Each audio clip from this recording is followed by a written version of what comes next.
Hey everyone, I'm Stephanie, and I believe that the right book at the right time can change lives, and that all readers should read children's literature, especially adults. So that's what we do here on the KidLit Love podcast. We celebrate all things children's literature: picture books, early readers, middle grade, and young adult novels for readers of all ages. In each episode, we'll talk with children's literature authors and discuss their books, their hopes, their dreams for readers, their writing process, and much, much more. Whether you're an adult reading to their inner child or connecting the young readers in your life with fantastic books, you've come to the right place. So grab a notebook to build your TBR, and let's get to today's episode of KidLit Love.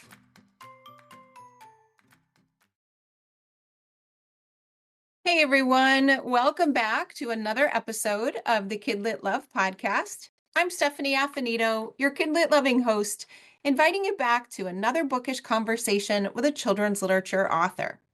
Today, I'm talking with Pablo Cartaya. Pablo is a speaker, actor, educator, and the award-winning author of multiple books: The Epic Fail of Arturo Zamora, Marcus Vega Doesn't Speak Spanish, Each Tiny Spark, The Last Beekeeper, and Curveball. He's here today to talk about his newest middle grade release, A Hero's Guide to Summer Vacation. It's about a reluctant young hero, his best-selling fantasy author grandfather, and a family road trip that spans multiple states and 3 generations. It's what I like to call, in my own book journal, a 5-heart book, and I can't wait to explore it with him. So let's get right to the episode. Pablo, welcome to KidLit Love. I'm so glad you're here today. Thank you for having me, Stephanie. Great to be here. Of course, I am excited to share in the launch of your newest book. It is perfect for the summer season that we are finding ourselves in. Yep. But before we get to the book, I do want to talk a little bit about you and all the other books that you've written. I listed a pretty impressive list of backlist books in the introduction, and they span novels and essay collections and graphic novels. I would love for you to give us a little backstory into your journey through children's literature to celebrating the book we're here to talk about today. It's, like anything that is worth pursuing, right? There's a long journey that's taken to get to a point from when you're first pitching your books, your book ideas as an unknown to a publisher, an editor, to, I'm very proud to say, most recently a New York Times best-selling author with this book. Yes. So it's, I always like talking to teachers and to kids about, that it's that famous Dustin Hoffman quote, like it takes 10 years to be an overnight success. There's a lot of grind that's involved, and sort of, what I truly believe, when you set a dream for yourself, when you set a goal for yourself, um, the goal doesn't really become real until after you've fallen, until after you've failed, right? And why do I say that? Is because after you fall down, and inevitably you will, you're going to fall, you're going to fail. And I tell kids this all the time: you're going to fail. You have a dream for yourself, like can just expect that you're going to fail. But the dream becomes real when you get up and you keep walking towards it, right? And so the idea of being where I had this dream for myself. I wanted to tell stories like my abuela told me when I was little. Like, I wanted, my grandmother was my first storyteller. She was the one that helped me understand a bit about my identity, my culture, my family. My family all comes from Cuba. I'm a first generation born American, and the stories that she passed on when I was very little were very uh transformative for me to understand a bit about who, what my family is, and like what my history was, and part of that identity that I connect with. And losing her made a large part of my school life. It distanced me from that cultural connection, from that like identity. So when I went back after college and decided, well, what do I want to do? And when I wanted to pursue art and I wanted to do something in the arts that helped me reconnect back with that lost cultural identity, I went back to my abuela. I went back to her stories. And I said, I think that I want to tell stories like her. And so when I set that dream for myself, I walked forward with it, and every knockdown, every failure, every moment that was a barrier to try and get through, um, watching myself just keep going really is what made the dream solidified in my mind. And so it's just, I'm looking at, you know, I mean, like probably 20 years or something, like just pursuing this relentlessly and then just capping off this next phase of my career with this, like, I've hit an instant New York Times bestseller. This idea of how that dream has manifested itself over a very long period of time, connected to the stories that my abuela originally told me when I was little, and now hopefully honoring her in the stories that I now write for anybody who reads my books. I love so many things about what you've said of where that seed for the stories came from and your abuela, where your love of art I can see, especially in the book that we're going to talk about today, and the fact that it is an instant New York Times bestseller, but 20 years in the making. I so appreciate that view of it because it is a lifetime of writing. It's important. But It's here, important to distinguish that because I think that we live in this like instant gratification world right now, and I think it's important for kids especially to understand like you can do very well and you could be great at whatever you set your mind to, but it's like that sort of realization that it is a grind. You're going to have to work a lot and you're going to have to fail beautifully to get to that point. And just kind of breaking that barrier. It's like, yeah, it took me 20 years to be a New York Times bestseller. You know what I'm saying? Like that kind of idea is, I think, is important for especially young people to kind of understand, um, as they're pursuing their dreams and their goals. and to enjoy it along the way. I imagine. Like I did a little bit of digging, of course, into you and your website in preparation for the episode. And it sounds like that research and that embodiment and all of that so-called work that goes into your books, it is your life's work. It is A so much. hustle. Yeah. It's a hustle. It's a hustle, and and you gotta love the hustle. You Yeah. gotta love the work. You gotta love like the grind. To get get muddy and dirty and just like let's go, let's do it. Yeah. And I think that that really, because then when you come on the other side of it, you're like, yo, I did, I got dirty, like I was going through it, and it's kind of it just makes it so much more satisfying when you like realize like what you've Yeah. accomplished with all that grit and hard work. Yeah. And then you're like, all right, cool, like what's next, let's go. Right. Right. Now, in the range of books that I've mentioned, there were a couple of different, I guess genres, formats might be the better word, but there's novels, there's an essay collection, there's a graphic novel, and then that will lead to what eventually we talk about because I love the structure of this book as well. But how do you choose? And how do you go from one to the next where you have this nice range for the reader to choose from? I think it's about challenging yourself, right? Challenging yourself as like, for instance, I mean, I played sports a lot when I was a kid, and like I was known in basketball, I was a point guard, and I was really known for driving, and I was particularly good at driving to my right, and I could score a lot of points because I was quick. But what happens when somebody puts the defense on you and then is blocking your right? Well, you have to start learning how to drive left, right? Yeah.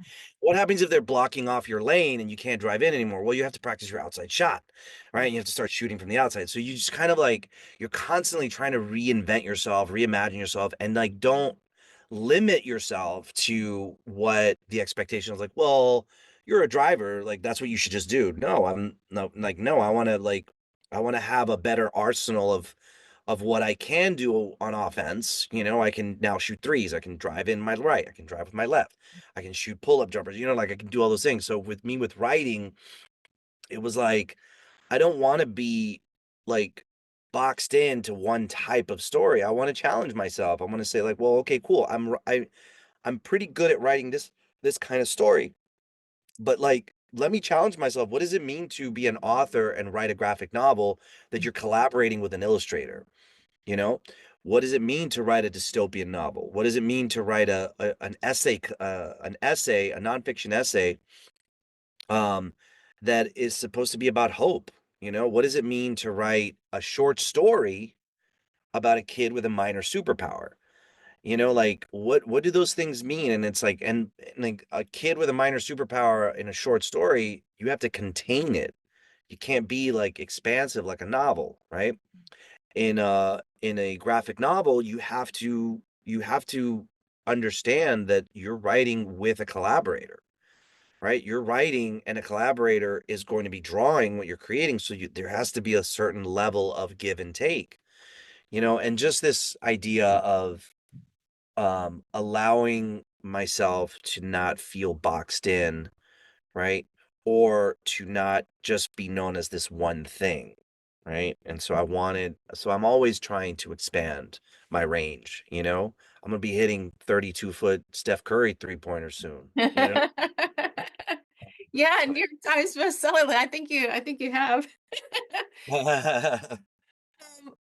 I love that, especially as a former educator of little people. Now I work with pre-service teachers who are learning to become teachers. But when I worked with little people, when I connect with younger readers, I loved when I could find an author that had that range because that meant I could connect to more kids, first of all, and their preferences, but it also meant that that child, that reader could grow along with the author because once they find an author that they relate to, it's, oh, I could try that graphic novel then. I could try that essay. I could try that dystopian. And so I love when there's a collection of books like yours that just invite the reader to explore new aspects of themselves through your writing as well. Yeah, and hopefully what you do is when you read, if you read multiple um stories that I've written, the voice is there. Like you know it's Pablo Cartaya's voice, but it's just in these different sort of formats. You know what I Yeah. mean? Like Yeah. it's like you know, it's just like, oh wow, like it's so clear that that's his voice, but it told in pictures now, you know, Mhm. or oh that's so clearly his voice, but it's a nonfiction essay. You know what I mean? And I like that idea that you can recognize the author Mhm. and then they're just kind of diving into this new way to Yeah. express themselves in a story. Yeah. And you said new way, and I think that's a perfect way to lead to the book we're going to talk about today because the format was a new one Yeah. for me, which I enjoyed. So, A Hero's Guide to Summer Vacation. Now, as an adult reader, I adore family saga novels. I love when I can get a really good family drama where everybody is growing in some sort of direction or they're coming together. They're my favorite kind of adult novels. And I felt like this was my favorite kind of middle grade counterpart with this family story, yet an adventure, yet some other things kind of wrapped in, which is why I called it a 5 heart book. I don't like star ratings. I like heart ratings of how books touched readers. And so I called it a 5 heart book because it just you had me with the story, you had me with the characters, with the connections, but then the format and the narrator, it was just all so beautifully woven together. So I will finally stop talking about it, and I want you to tell readers. Tell us first, a little bit about the book, but perhaps the inspiration behind it as well, and then we can dive into all the components that I mentioned. Well, since we're talking about failure, we'll talk about we'll talk about that first to give readers and listeners a perspective of what the journey of this book was. This book, the first draft of this book was originally turned in May of 2020, right at the start of the Yeah. global pandemic, and my editor very kindly responded to my first draft saying, well, Pablo, the purpose of a first draft is to merely exist. So which is a very nice way of saying this is a hot pile of garbage, and admittedly it absolutely was. um and I set out to start again, and as I started the next draft, um I kept getting um struck with tragedies, loss in my life. So the first draft that I was about to turn in, my wife's three surviving grandparents have all died, all passed away. And I didn't turn the book in. And I like to tell the kids, I'm like, imagine if you had an assignment, and you have to turn it in, and then something happens that makes you sad or makes you angry or anything like that, and you just don't feel like doing it. And I just didn't turn it in. And then but I have to, because it's an assignment, right? And I went and I started up again. I was on a deadline. I was like starting it up again, and I got almost to the end, and then I get a call, and one of my best friends has passed away, and so it's like again I push it away, and this just kind of keeps happening with every draft over 3 years. Finally, my publisher, and it just kept happening, and I wrote other books. I wrote the graphic novel, I wrote the dystopian novel, I wrote the essays, I did all of those other projects, except this one was, I just kept away. I felt like it was cursed in some way. um and then when my publisher came to visit me, I live in Miami, and my publisher came to visit me in Miami, and basically I love to tell the kids this story of, like, imagine if your principal comes to your house, knocks on your door, and you open the door, and your principal stares at you and says, you owe me an assignment. What are you guys gonna do? And the kids, it's great because the kids are like, I'll slam the door in her face, or I'll slam, I'll run, I'll run out of the house, like the kids they're great. But for me, I was like, well, the publisher is like my principal, it's like the boss, right? And she basically said, like, hey, you owe me a book. Where is it? And I didn't know how to tell her that I was having a lot of personal trouble with this book. Um, but I had to turn it in. Mhm. And so finally I turn it in, worried that it was the worst thing I've ever written. Right? This book, I say to people, this book almost broke me because I just didn't know what to do. Every draft was a totally new thing. Totally new. Right? The first draft, the garbage draft, was this sort of very strange fantasy that was not well written, right? And then the next draft, after it was like, okay, well, it was kind of a fantasy. And then the next draft, after the sadness, I was like, well, it was more sad. It was very, and then the next one was something, and all of these drafts just kept kind of being a different version of itself. And so when I had to turn it in, when it's like, Pablo, you have to turn this in, I I grabbed all of those and put them together.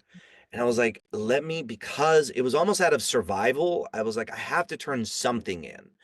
And when I said, well, how am I going to create a sort of anchor for all these different versions? And I was like, well, a road trip is great because I can, like, that's clear to me. The idea of the hero's journey, Joseph Conrad's The Hero's Journey, which follows these very specific, crossing the threshold, meeting the mentor, those details, was like, well, I can add that into it to help anchor me. Really, that they were just anchors for my own, like, fear of letting this book go. And as I put them all together, these characters started kind of speaking to me in their own ways. And then I was like, well, I think that I want these people to speak for themselves. And I added their own narrations to the proceedings. And then I had this other narrator who I felt was like kind of cheeky and a little obnoxious at times, and kind of funny, and like interjecting, and like just being kind of silly. And I was like, all right, I'm just gonna put all of that together. It's this bizarre, strange book. And I called my agent and I said, I don't know if I have anything left. I'm not sure this book is any good.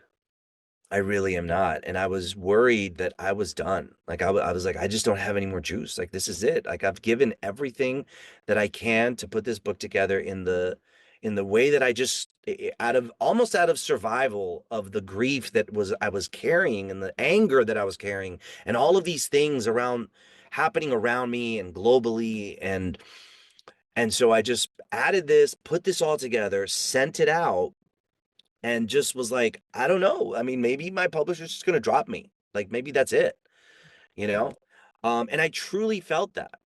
The that was I was at the most vulnerable I have ever been as a creative, and I've been at this for a long time, and I was at the most vulnerable that I have ever been. And my publisher and my editor, they come back to me after several weeks and they say, Pablo, this book is beautiful. And I'm like, wait, what? They're like, you have created something that is celebrating all of these emotions and how all of these characters are carrying their emotions with them and how they manifest them, how they deal with them. And then they're like, you're containing them in this car where they have to deal with them, you know? And you're adding all these like elements and these things and all this stuff. And all of these things just started like making sense to them that did make sense to me, but I just was just trying to survive the book, right? But hearing that validation from people that I respect greatly, like I've worked with my publisher and my editor for a long time now. You know, we're going on 10 years. And I want to do well. I want to write good books with them, you know, and I want to do well. And I was just worried that I was done. And with that validation from somebody that I respect, that says, Pablo, this book is beautiful. I felt like this breath that I was holding in for so long. I felt like by letting it go and getting that validation, I felt like I was exhaling for the first time, you know? And once that happened, I kind of like gained my footing again. And I was like, okay, I think I understand what I did here. I think I knew what I did, and I started, you know, streamlining and tweaking and correcting. And essentially, what I was doing is I was giving these narrators a voice to express versions of their grief or their anger or their sadness, right? And then the cheeky narrator who addresses the reader directly is also doing his own form of grief and sadness by using humor to manage it. And so it's like all of these things I realized like, oh, okay, this is what I've been doing. And it took 5 years to create. And again, I know I keep saying it, but like the book that I thought broke me, the book that I thought I was done with ends up being a New York Times best-selling book. And I was like, oh my God, why? It's so crazy. It's just wild to me. It, this exact moment is exactly why I am so grateful for this podcast, because I would never have known or thought or dreamt that this beautiful, and it's the word that I used when we first got on the call as well, this beautiful book and this beautiful format was actually born out of not, intention and writer's craft, but really the emotion and the circumstances and the things going on with you. Surviving it. And, I could probably think of a number of self-help books and experts who say that it's our vulnerability that is key to everything. And it sounds like you and putting your emotions out there, just like your characters did, and working with it in some way led you to that next thing. Like it's just I'm so glad I got to know this backstory and that listeners will understand. And if they've read the book, everything falls into place. And if they haven't read the book yet, I imagine they're going to go to it with this newfound appreciation for what is to come in this really beautiful structure. Well, I think it's important. You know, when the first time that I spoke about this book, it was kind of thrust on me by this wonderful educator, who I went to go visit in Central Illinois. and she, I went and kind of spoke to the entire, like the university. I spoke to teachers. I spoke all over, and this one school that I spoke to was the school for kids that from 6 to 12 that had gone through various forms of trauma in their lives, and and she suggested, she said, I really think you should talk about this book. Now she hadn't yet read it, but she knew, because her and I are like, we're friends. So she knew the process that I was going through, and she's like, Pablo, I really think that you should talk about it, about this book. And I was like, I don't know what to say, Robin. Like, what am I, you know what I mean? And so when I finally did, um, I kind of voiced for the first time in public losing these people and then losing my friend, and I just started crying on stage, and I've never done that. And I was just like so embarrassed. And I was like, I'm so sorry that I'm doing this. And these kids were just watching with their eyes just like stuck to me. And I just felt so embarrassed. And I was like, I'm so sorry that I'm doing this. And this one kid comes up to me and she puts her hand on my shoulder and she says, it's okay to cry. Oh, Crying is good. And I was like sobbing right. more. That's all it takes right there. And when this other kid comes and gives me a tissue, Oh, and it's just like this, and I'm like, my God, the kids are all right. Kids are all right. And they like just showing, and the principal in this school said, Pablo, you've shown a vulnerability to these kids, because there's adults that are always like supposedly having it together. They're having, like, they're the ones that are dictating the vulnerability to the kids, right? They're the ones that are kind of showing like, well, this is how you manage your vulnerability, but you actively showing it. And I did it unintentionally. It was a moment of true, genuine sorrow, like, and them seeing that, and then the way that they responded, the way that they embraced that, it was this really profound, beautiful moment. And I at that point I was like, man, I think that this book is can be something. I think that this, because I'm so raw with it, and just that expression to somebody, I spoke yesterday at a school, and the librarian is a grandma, and she comes up, she goes, Pablo, I read this book. Um, I cried like 4 times. yeah. She goes, I'm an abuela. And I just like everything that you, and it just everything that you wrote and expressed.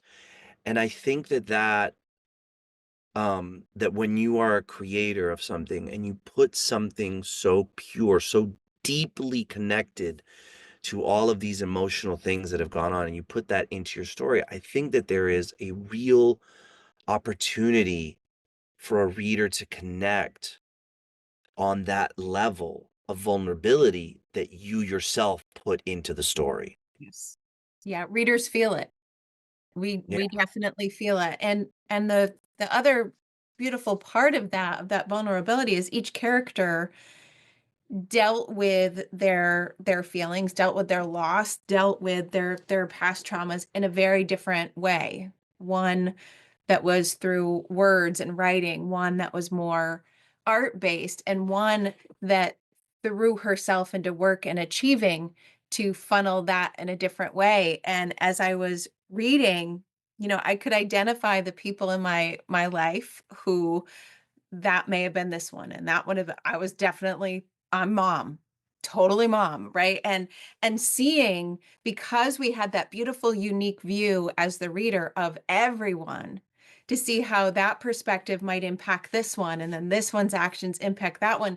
There was just such beauty in the knowing as a reader of how this was all swirling together. And as you mentioned, stuck in a car, so this is going to happen. Right. Yeah, and I love contained spaces and stories, Yeah. because it leaves you with that's, like a great, like every great play has one set, right? And you just kind of put everybody together into that one space, and they have to work it out whatever happens. Yes. Um and so I think it makes for great tension and drama, and it's and you can really discover something by putting a characters in a really tight space. Yeah. Well, Uh, as a mom of three older teenagers, if there was ever something that needed to be talked about, is just go get in the car because you didn't have to look at each other, but you did have Yep. to do, you had to fill the silence with something. So Yep. yeah, I could totally appreciate that. And then, you have the literal journey of the car going from California to Miami. And then of course you have the figurative journey that is happening and all of the characters and coming together in that beautiful way. Yeah, and it's you know, there's there's levity in the book too. Like there's, it's not like I tried to when I finally came to, I was like just trying to make a book about life, Hmm. right? And sometimes the messy parts, the funny parts, the hard, the angry part, like all of these parts that make up a life. And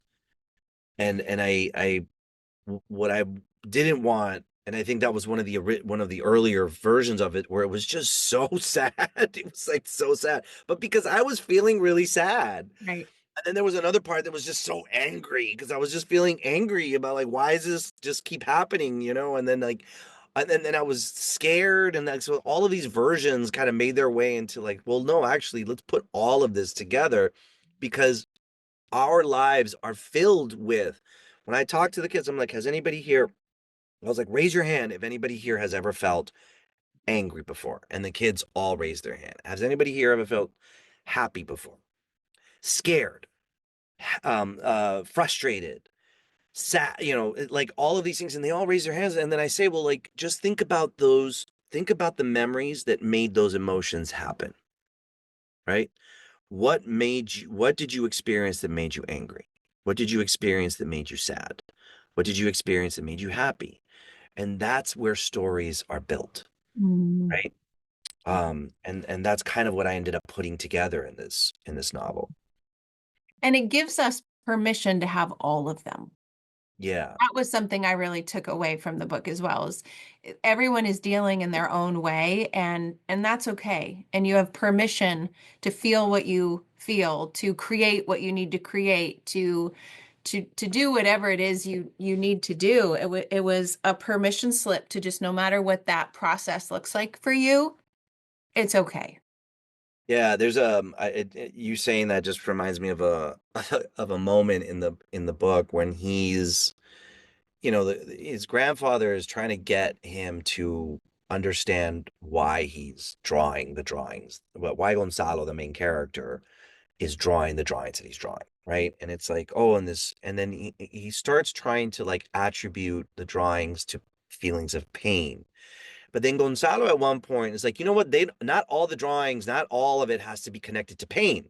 Some of it, and then he refers to some of it could be a beautiful sunset, rising, whatever. And he's referring to like, this new, emotion that he's feeling about a certain redhead, and he's like, some of it could be doing with that. And then the grandfather's like, Abuelo's like, what? He goes, nothing, never mind. You know? Yes.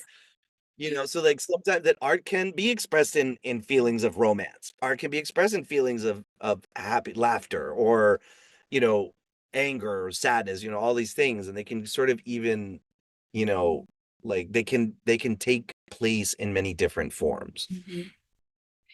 As an educator, and I know a lot of educators listen, a lot of librarians listen, I I I want to mention too that beyond just the immersive story and the literal trip that they will take with the characters, beyond those deeper themes that we've talked about, I feel like this book is also this beautiful mentor text for our own writing, right? You're teaching us from multiple perspectives, but you have different formats that are in the book. You have the narrator, you have the different perspectives, you have conversations that are back and forth, you have text messages that are back and forth. I feel like this book could be such a spark for kids to think about what their story could look like for them, and also give permission to have it look like whatever they want it to look like. Yeah, for sure. I mean, there's a very different um there's a very um different idea of how you can approach there's many different ideas of how you can approach um literature or a story, right? And I think that in this book, what I wanted to do was kind of have this main format of there's the road trip, right? Like what's the road trip book? And there's like literal across the country, and then you have as the kind of anchoring structure of this hero's journey, right? And so you can extrapolate, well, what is the hero's journey? It's the crossing of the threshold, it's the meeting of the mentor, it's all these things as a sort of like kind of anchor to the story, right? And then within that, you have, an epistolary model. You have the letter, right? You have the text messages, which is a form of epistolary structure, where you have these text exchanges that are telling the story. You have the different POVs. You have tense shifts, and there's a lot of different ways that are helping to tell the story. My entire climax has no dialogue tags. That has no dialogue tags, it has no descriptors in it. It's just line breaks of the characters speaking, right?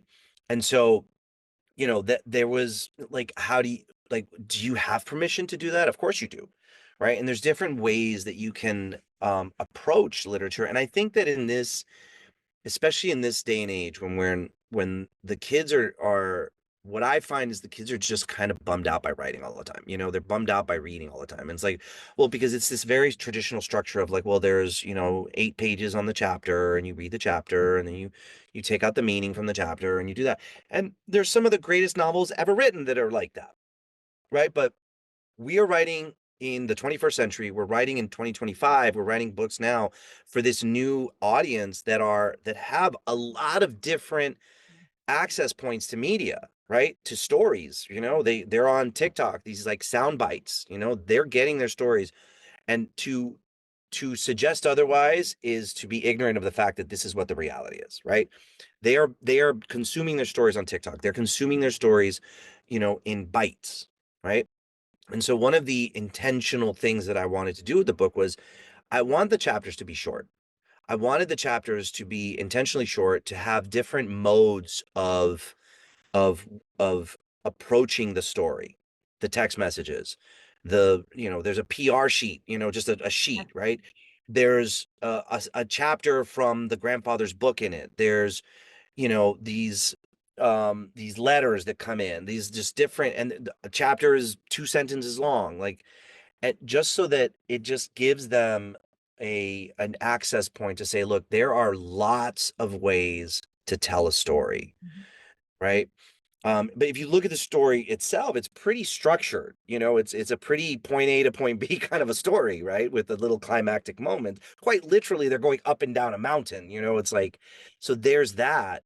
So you can approach it like from that sort of, 30,000 feet above the air level.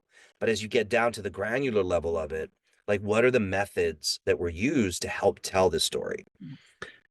Um, and so that's kind of, what I ended up after I was released from this sort of book and put into this sort of this moment of validation where like this book is good. Like I was like, well, let me really kind of explore a little bit of this creativity. Like what can I get? What can I do, right, to help tell this story? And so like, are there models that teachers, educators can use to help say like how can a story be told? Absolutely.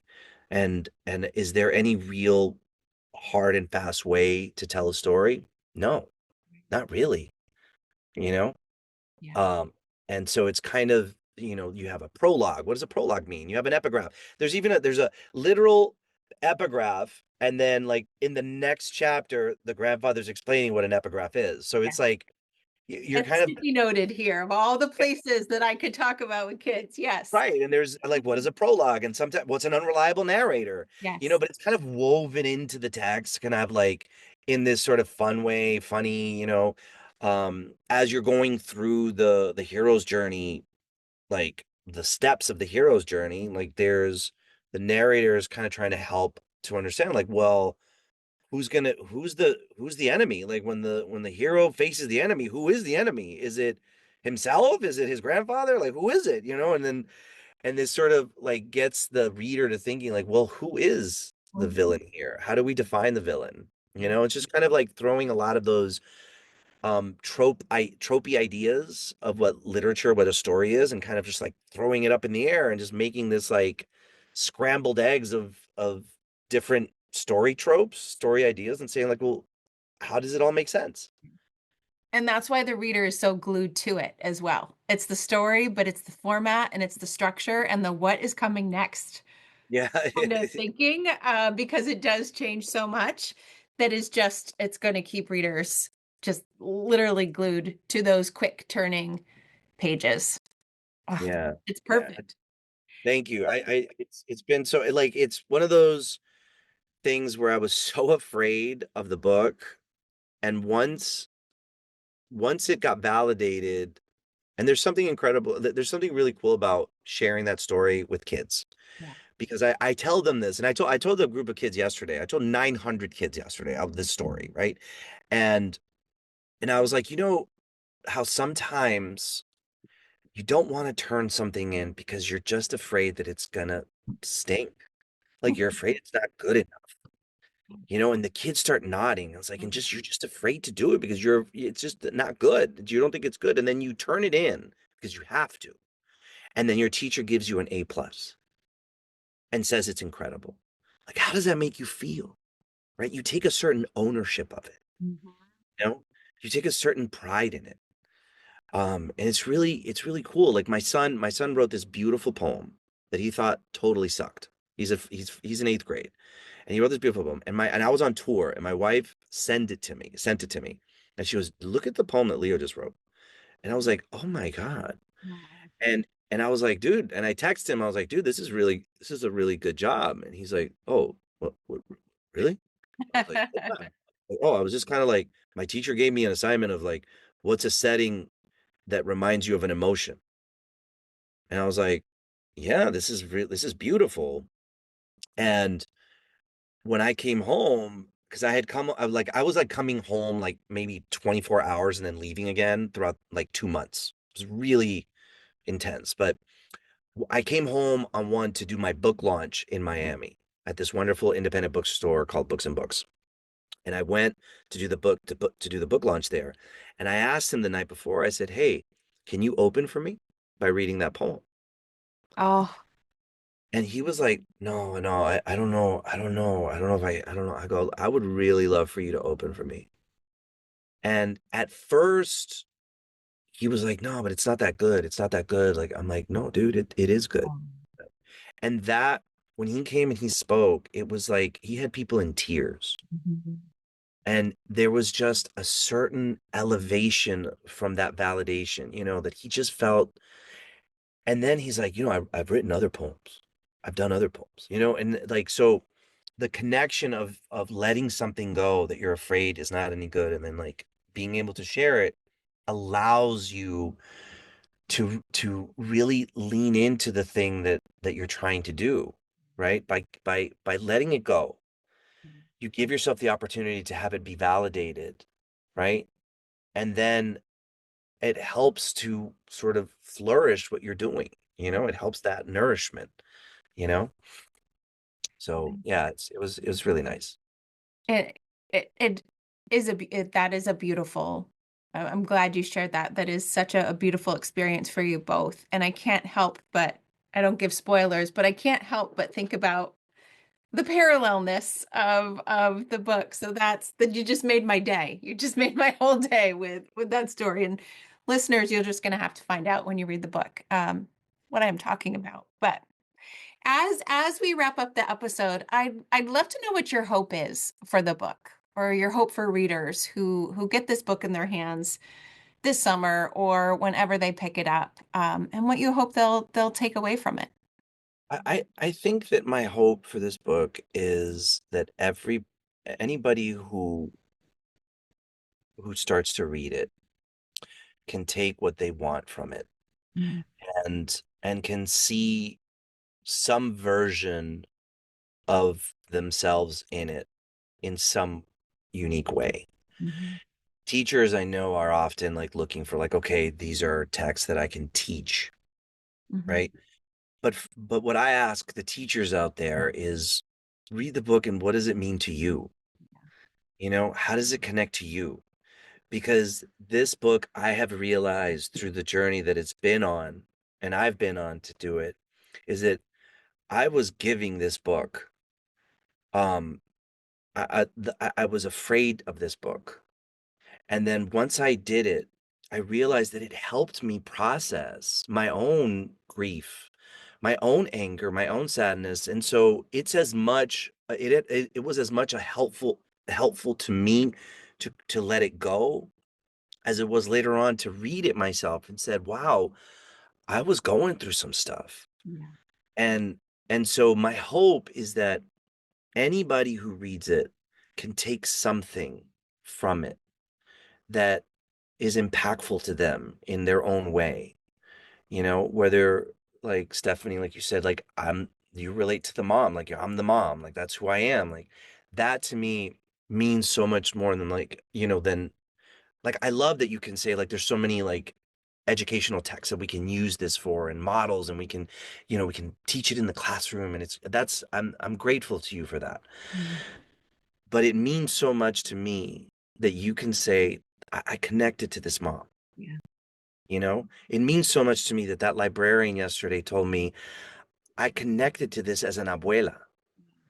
That to me is what truly is the gift that any reader is giving me is by connecting to it on their own personal terms. So if I have any hope, that's what it is. Mm. And when we do that, like we are just forever changed by the books that we read. That is the beauty in that connection. Mm.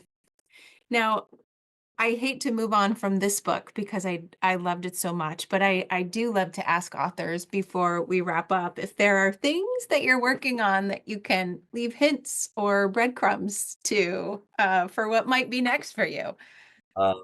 There are wonderful things ahead. And there are just really great, exciting projects that are coming that I am so excited about. And I know that you're going to put like where people can find me and all that in a little bit. So you'll find out. I'm just contractually obligated to not say anything. So I can't tell you, but I promise you, y'all's minds is gonna be blown. Okay, good things are coming. We just can't move about them quite yet. Yeah. Well, that is the perfect segue then to say, where can we find you to keep in contact and connected with you so that when you can spill the beans, we will know about it? So my website is pablocartaya.com. And everything is there from like me being Ricky Martin's body double to to all my new books and any information if you want to reach out to me through my website. My assistant gets that and I usually get information there. News shows up there, and then of course I'm mostly on Instagram, which is at PH Cartaya. But really, if you just Google Pablo Cartaya, you could usually, find me in that way. But yeah, I'm just so grateful to you, Stephanie, for the wonderful conversation and for taking the time today to speak with me, and to all the listeners out there. Thank you so much for sticking around and listening. I appreciate it. I have to say, I think this was one of my favorite conversations to get that backstory and to get all of those personal connections. I'm looking at the book with a renewed set of eyes. So I'm Oh, grateful. thank you. Thank you. I appreciate that. It was great. Thank you. Like And listen, like a good cup of coffee. It just hit just right. that's right. That's right. Which I happen to have right in front of me. So it was As do I. As do I. great. Well, thank you so much. And listeners, thank you for listening to another episode of KidLit Love. And I'll see you in the next one.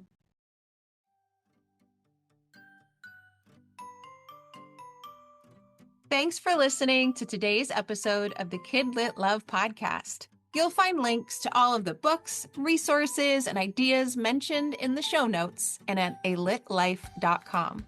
You'll also find KidLit Love on Substack. That's where you'll find posts for each episode, monthly KidLit roundups, and an invitation to join my summer book club and go deeper into the world of children's literature. And if you loved this podcast and want more, You might like to listen to my other podcast called Get Literate. It's a podcast that explores all things books and reading, notebooks and writing to build a life you love. One more thing. If you loved what you listened to today, please take a moment to rate and review the podcast, or take a screenshot of the episode and text it to a friend. This helps the podcast grow and builds our bookish community of KidLit Love. Thanks for listening.